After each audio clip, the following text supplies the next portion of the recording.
Hi friend, রুশাস tasty বাইটে তোমাদের সকলকে ওয়েলকাম। কেমন আছো?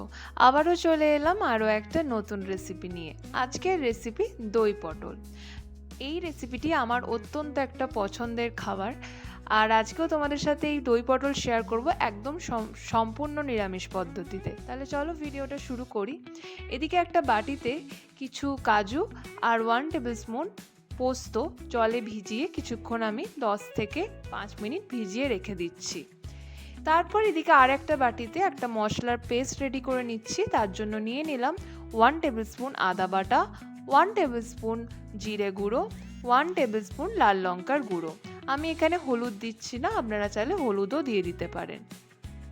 তারপর সামান্য একটু জল দিয়ে পেস্টটা রেডি করে নিলাম।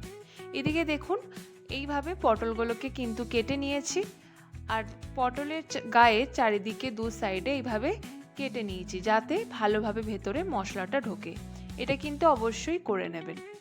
তারপর এদিকে দিয়ে দিচ্ছি সামান্য একটু নুন আর দিচ্ছি সামান্য একটু হলুদ গুঁড়ো। এই নুন আর হলুদ গুঁড়োটা ভালোভাবে পটলের সাথে মাখিয়ে নিতে হবে। দেখুন, এইভাবে ভালোভাবে কিন্তু মাখিয়ে নিতে হবে। তারপর এদিকে একটা কড়াই বসিয়ে দিয়েছি আর তাতে দিয়ে দিলাম সাদা তেল। আপনারা চাইলে সর্ষের তেলও কিন্তু ব্যবহার করে নিতে পারেন। সাদা তেলটা ভালোভাবে গরম হয়ে গেলে পটলগুলো দিয়ে দিলাম, আর পটলগুলো হালকা ব্রাউনিশ করে ভেজে নিতে হবে। হালকা দেখবেন যখন গায়ে হালকা ব্রাউনিশ কালার চলে এসছে তখনই কিন্তু ভেজে তুলে রেখে দেবেন। পটল একটু না ভাজলে কিন্তু খেতে ভালো লাগে না।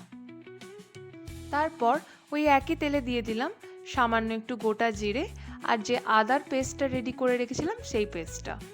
তারপর কিছুক্ষণ নাড়াচাড়া করছি যতক্ষণ না ভালোভাবে মশলাটা কষানো হয়ে যাচ্ছে, তেল ছেড়ে আসছে ততক্ষণ পর্যন্ত। তেল ভালোভাবে ছেড়ে এলে আমরা যে পোস্ত আর কাজুর পেস্টটা রেডি করে রেখেছিলাম সেটা দিয়ে দিলাম। এই সময় গ্যাসের ফ্লেমটা একদম লো টু মিডিয়াম করে রাখবেন, যেহেতু কাজু আছে নাহলে কিন্তু লেগে যেতে পারে।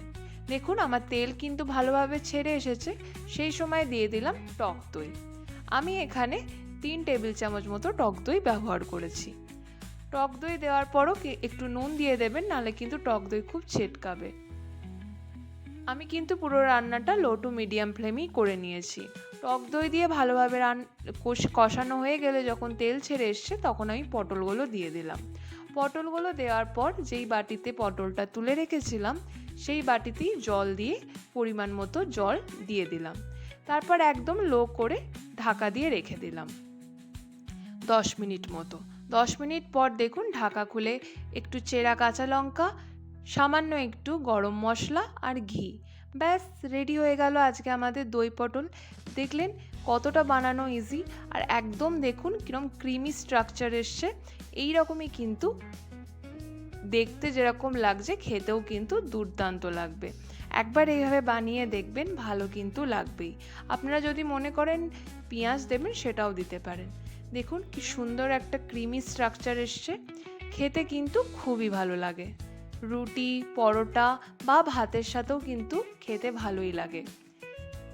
ব্যাস রেডি হয়ে গেল আমাদের আজকে দই পটল।